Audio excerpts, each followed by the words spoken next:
Okay. So we will today's topic is nonlinear ODEs. Uh, Before that, the code has already been uploaded for today on the GitHub repo. You can either pull the code or copy it onto your Google Drive via Colab, or maybe just do the old copy paste into your own local machine, whichever way you want to go. It is already there under session 3. Two notebooks are there, and we will be using these two for the session. And yeah, they will look something like this. So please try to follow along. If you cannot follow along, let me know. I'm happy to wait for a while. Okay, then let's start. So yesterday we looked at linear ODEs, and whenever we are studying linear ODEs, obviously we have to study the harmonic oscillator because it is a system which is just complicated enough to understand a lot of concepts, but not as complicated for you to not grasp it at all. So this is the harmonic oscillator. One other similar system that all of us have, I'm sure, studied is the pendulum system.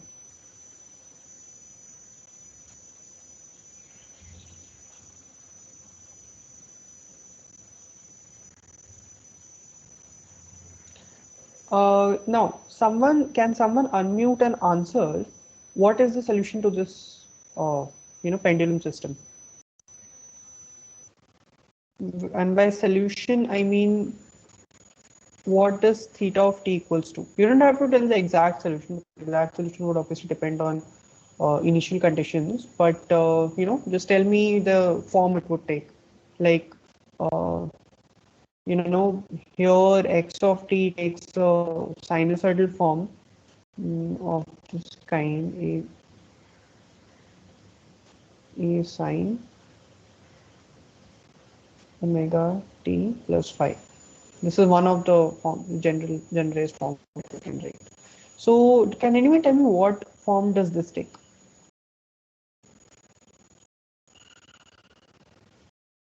Anybody?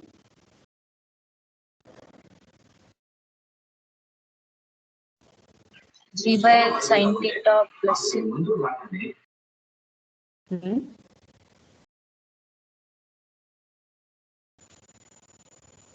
Okay, fine. I'll answer. We don't know. You have not studied this. What form does this take? Okay, because this is what we call a non-linear system. Okay, theta acts as an input to a non-linear function which is sine. Okay.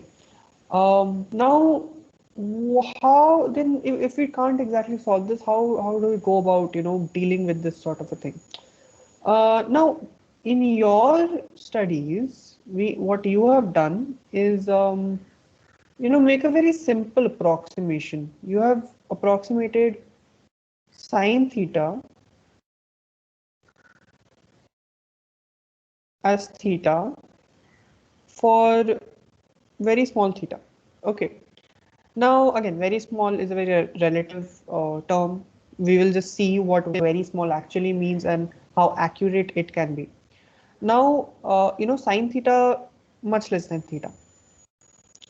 Sorry, sine theta is approximately equals to theta. This comes from Taylor approximation. So I'm sure all of you, if you don't know, I'm just going to write it down. Theta minus theta cube over 3 factorial plus theta raised to 5 over 5 factorial.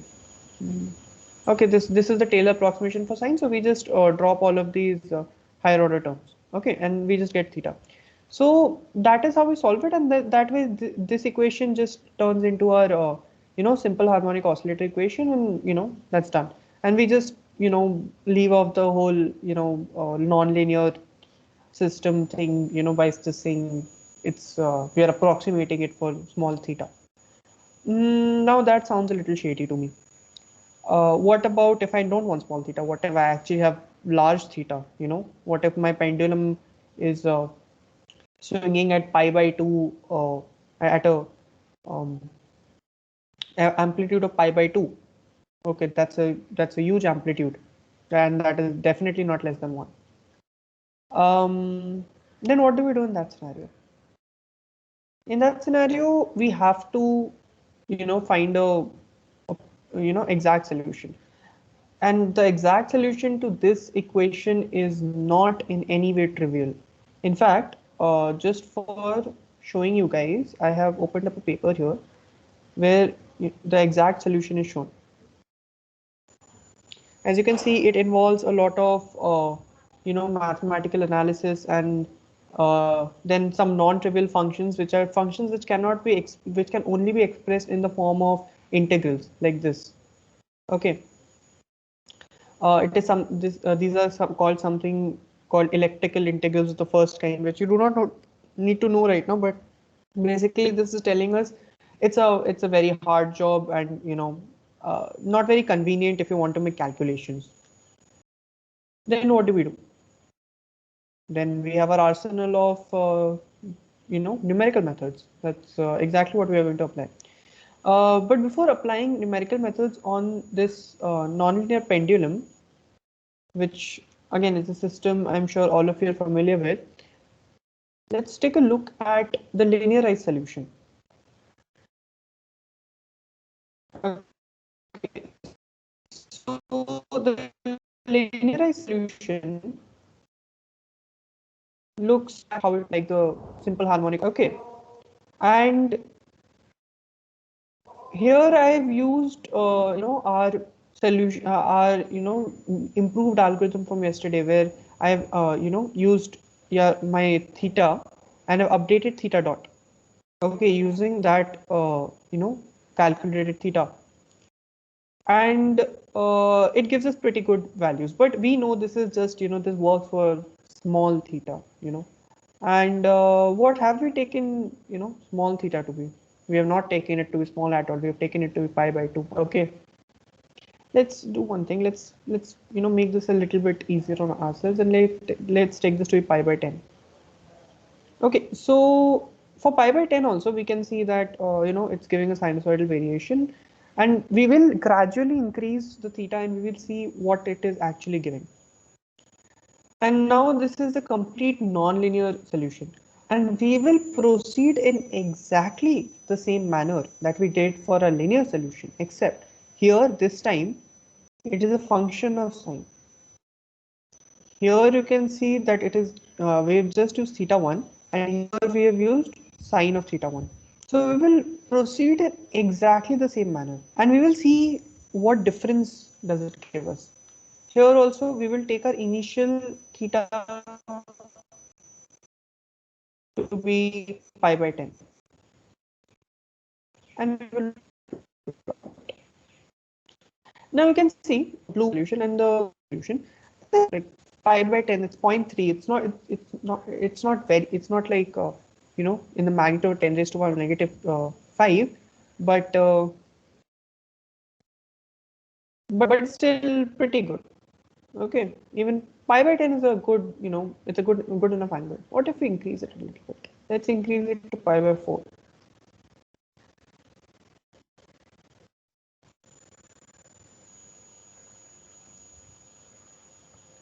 Now you're starting to see some deviations, and these deviations right now, they when they start out, the deviations are pretty less, but the more time passes, the more you can see these deviations. Okay, that is the thing about nonlinear systems. They produce chaos. Okay, now again, it sounds like a very fantasy-ish word, but it's a physics term, and you will find this physics term in multiple books for chaos theory and nonlinear dynamics. So what does this word mean, chaos? They create, variations for very small change. They can give you extremely, and that is what nonlinear dynamics are all about. We small initial changes will give absolutely different outputs. Now let's do one thing. Let's take it one step further. Mm, let's make it pi by 2 now, 90 degrees. And here we will see the dramatic changes that we get now. Oh, wait, I have to run this selection. Yeah. This is much more like it.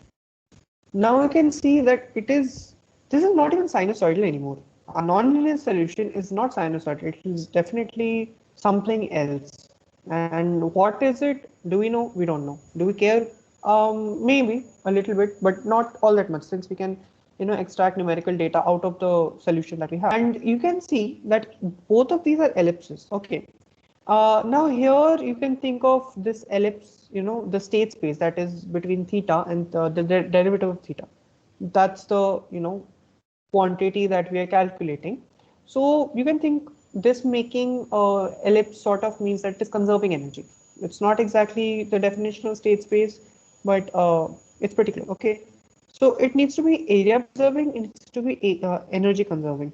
And even though the system is nonlinear, we know since there are no damping, there is no damping, no vibrations, no external, phenomena affecting it.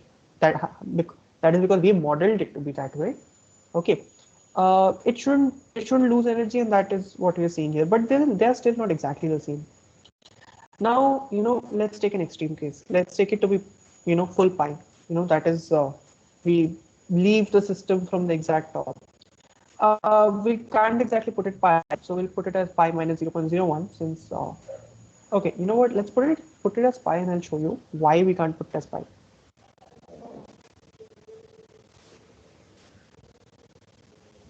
Okay, now let's cells.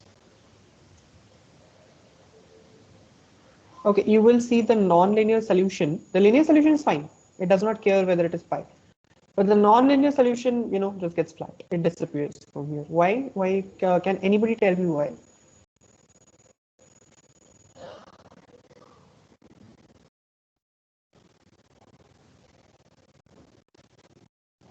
Can someone unmute and answer why do they think the non-linear solution weirdly at pi? Sine theta becomes 0. Perfect. Sine theta becomes 0, which means that it is a singularity, that there's a term for it. Okay, it's called at theta equals to 0, there is a singularity.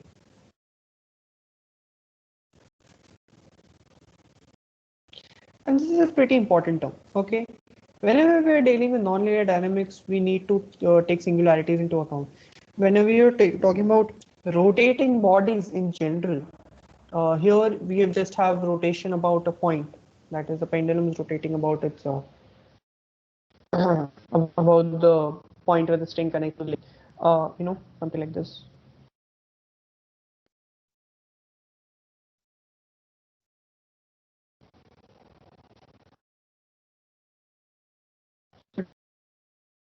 Is you can think of this as a rotation about, but when you talk about rotating bodies in general, there's a lot of these singularities that we run into depending on the system of measurement that we take. Now that is not in the scope of this workshop, but if you want, you can go and look at it. Like if we take different types of Euler angles, we will get different singularities, and we need to take those singularities into account. Okay, so to avoid that, let's leave our pendulum at at a position very close to pi.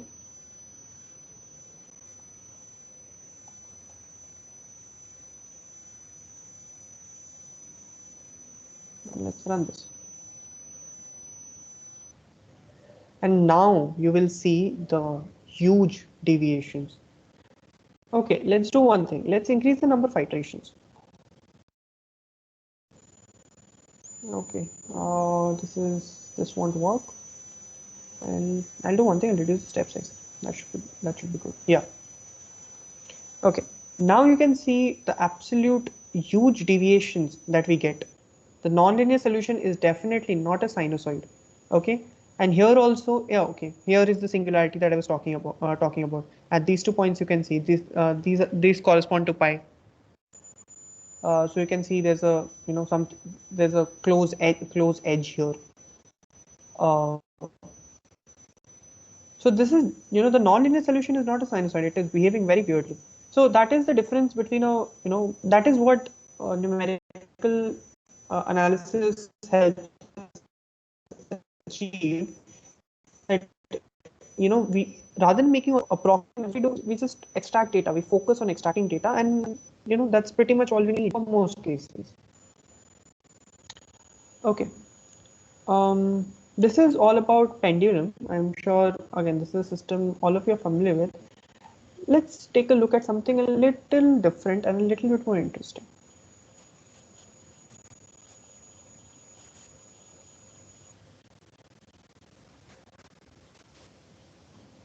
Gravitation.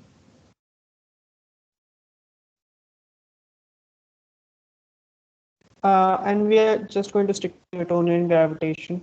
Please don't ask me about relativity. That's way beyond the scope of this.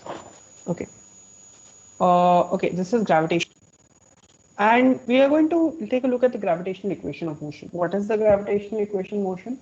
We know that the force exerted by a body 1 on body 2 is equals to the gravitational constant times mass of 1, mass of 2 over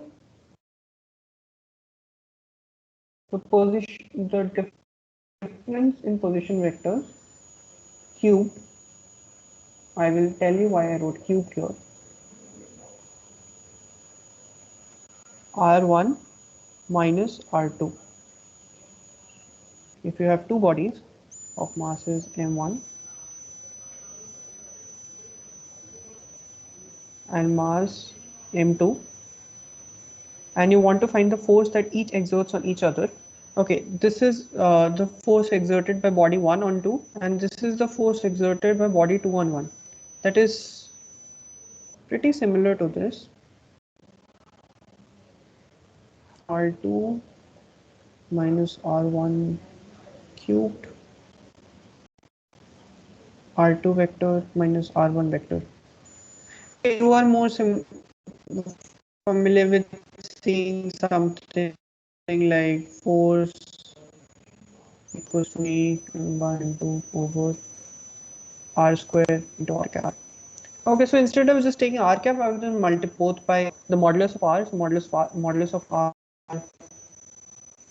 You know, this also basically R here means modulus of R, which is the R vector. So I just multiplied both above and below with this. This thing becomes R vector, and this thing becomes, you know, R cube. So, and this is taken from the origin. So, you know, this is what the this sort of a system, two body system, you know, looks like. Now, how do we exactly solve? It looks like a system of differential equations like we've seen, but it is definitely not linear. This is highly nonlinear. Let's do a little bit of mathematical, you know, operations, make it a little more simpler to understand. What is this? Force on body 1 due to body 2. Okay. What is force on body 1? M1 d square R1 over dt squared. Okay, yeah, I forgot to mention the position vector of M1 is R1 and the position vector of M2 is R2. Okay, that is the general convention. And here M2 d square R2 over dt squared. Okay, we can cancel out M1 here, we can cancel out M2 here. And let's do one thing, let's subtract this, let's take this as 2, let's take this as 1, let's subtract 2 from 1. Why we are doing that will be clear in a few moments. Okay.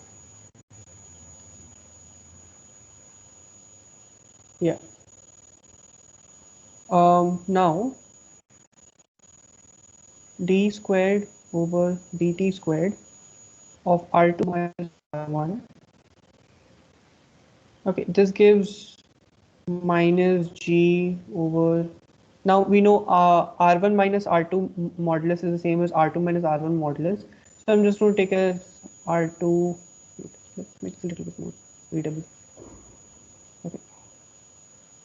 Modulus of R2 minus R1 cubed.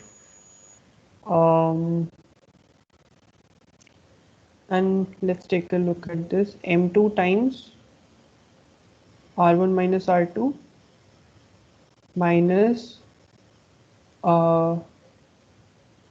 wait, we're subtracting, right? M1 times R2 minus R1 minus M2 times R1 minus R2. Okay, so this is what we get by subtracting these two. Now what does this give me? You can see I can see R2 minus R1 everywhere, so I can just make that into a new you know, new variable, right? R2 minus R1, I will call this R vector. This is referred to as separation vector in physics, and you will see this everywhere whenever two body problem is there, whether in gravitation, whether in even in quantum mechanics. Okay, so d squared r over dt squared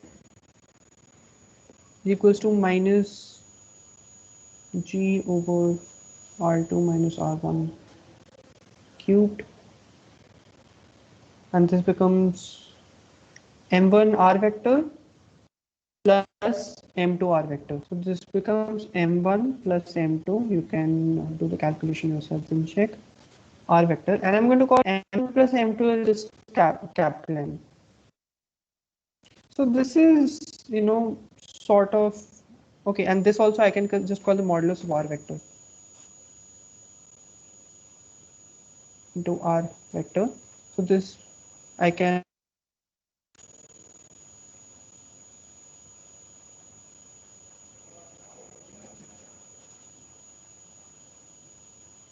okay, this comes into a familiar form. There will be a few differences.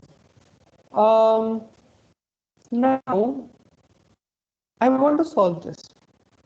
How do I go about solving this? Okay, I can write r vector as x I cap plus y j cap, and do all the calculation, get separate x and y, a system of equation x and y. But we just got out of a system of equations, and it will be pretty complicated to do that, solve that, and it will necessarily include necessarily unnecessary computations. So I don't like this method. This is unnecessary. Then what do I do? Okay, let's do one thing. Let's just, since we know how to vectorize our solutions now, okay, we know how to vectorize solution, we can just take R to be a single object, X, Y, and be done with it. And we know that we can handle, vectors in NumPy.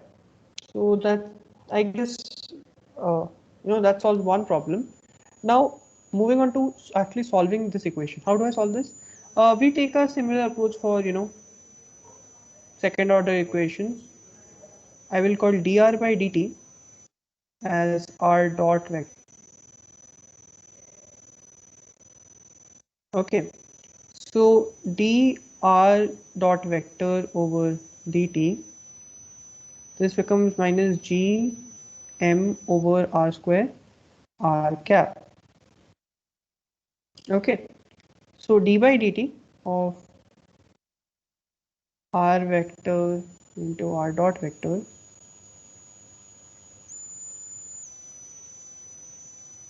just becomes something like this. And this I will again write it as this in this form, because you will see why it will get much easier. So I will write it as r dot vector minus gm over r cube into r vector.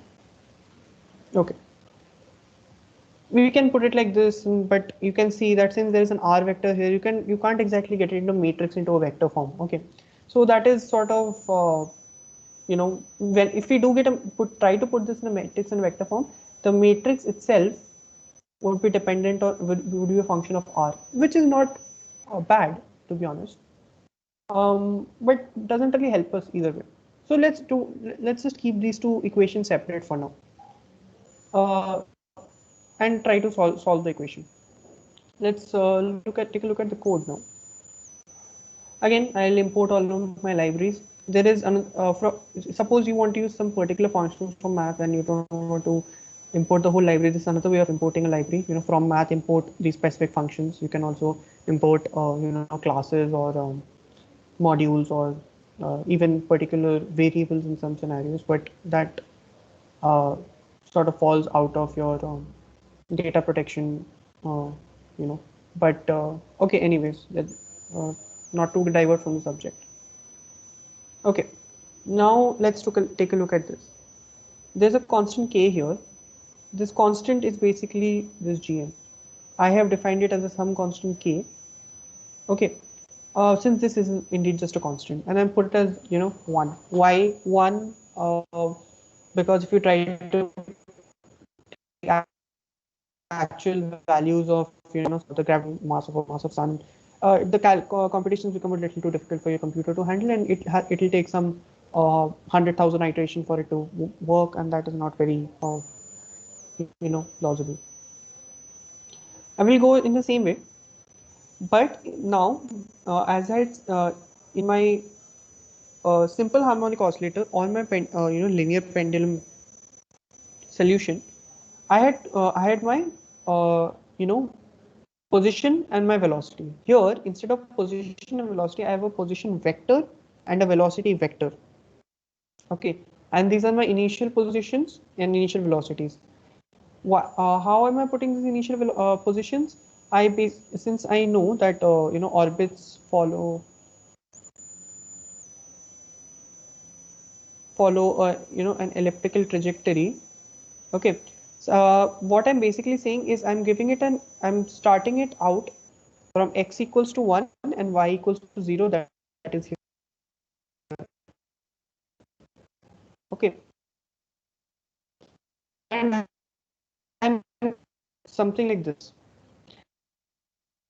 Now, reality, orbital mechanics is much more complicated than this. You have to give different sort of initial conditions or boundary conditions in most cases. So it's not as simple as just giving it a velocity. But in our case, that's what we are going to assume. Okay, and in our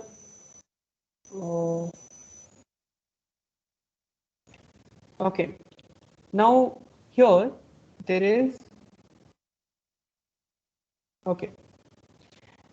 You can see this part. What is this part? Okay, this part is basically rather than so for taking the modulus of this thing, I have basically taken the modulus of r of 0. Sorry, not modulus. 1 second. I'll write it somewhere. Yeah, here. Modulus of r, I've taken it as square root of r 0 squared plus r 1 squared. Okay, and this becomes my modulus. What is r0 and r1? The first component of r is just x square and this is y square, which is precisely what the modulus is. So I've just taken it like this. Okay, and I can append I can append whole vectors. I can form a vector of vectors. Okay, and I can append my x and y coordinates or my position vectors to this, and I can just update my value full vector values like this. That is the power of NumPy. You don't need to update every single um, element. If the objects are the same size or similar objects are same, you can just update it directly. Now let's plot the trajectory. We are plotting x versus y, and you can see it comes out to be a perfect ellipse. Okay. You can take different constants. You can if you are interested in orbital mechanics, you can you know, you can read further up on it. There's a lot of mathematics that goes into actually getting the orbital equation. And one great part about this solution is that there is actually mathematical expression that exists for it. Okay.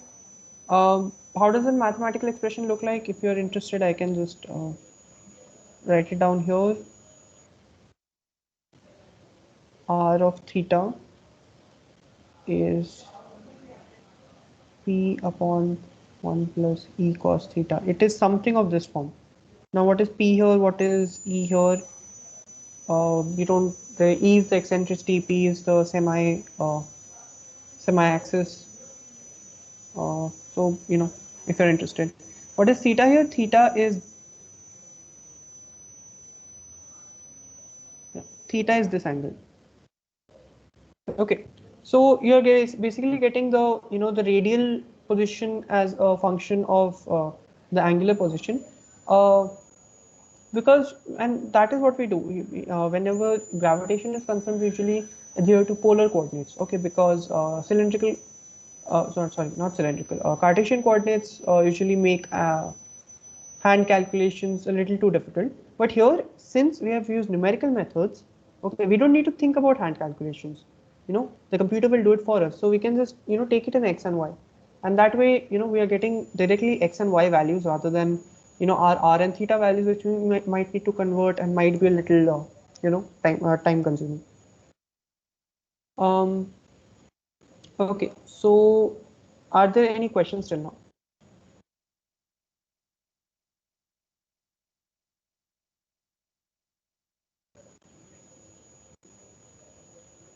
You can put in a WhatsApp chat. You can ask me.